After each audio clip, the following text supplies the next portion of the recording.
সংস্কার এবং বিচার ছাড়া নির্বাচন হলে তা গণ অভ্যুত্থানের সঙ্গে প্রতারণা হবে উল্লেখ করে জাতীয় নাগরিক পার্টি এনসিপির আহ্বায়ক নাহিদ ইসলাম বলেছেন, কাউকে এই প্রতারণা করতে দেয়া হবে না। প্রয়োজনে আবারও রাজপথে নেমে জীবন দিতে প্রস্তুত বলে জানান তিনি।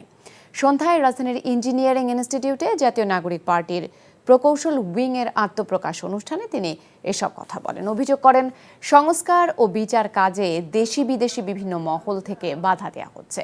নির্বাচন কমিশন একটি দলের হয়ে কাজ করছে অভিযোগ করে এনে দ্রুত এর পুনর্গঠনের দাবি জানিয়েছেন তিনি। আর নাগরিক কমিটির সদস্য সচিব আখতার হোসেন জাতীয় পার্টির সহ আওয়ামী লীগের দোসরদের বিচারের দাবি জানিয়েছেন।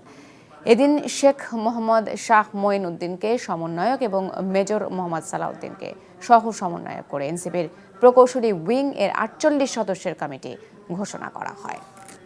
যে প্রজন্ম রাজপথে নেমেছিল একটা নতুন দেশ গঠনের জন্য, দেশ সংস্কারের জন্য, জনগণ যাতে তার অধিকারগুলো পায় সেটার জন্য, কোনো ব্যক্তি গোষ্ঠী বা দলকে সুবিধা ক্ষমতা দিতে কেউ রাজপথে নামেনি, কেউ জীবন দেয়নি। ফলে যদি আমরা দেখি যে গণ অভ্যুত্থানের ফলে যে আকাঙ্ক্ষা বাস্তবায়নের যদি সরকার ব্যর্থ হয়, যদি কোনো পক্ষ, রাজনৈতিক পক্ষ সেখানে বাধা তৈরি করে, তাহলে জনগণ আবারও রাজপথে নেমে আসবে এবং আমরা আমাদের জীবন দিতে আবারও প্রস্তুত থাকব।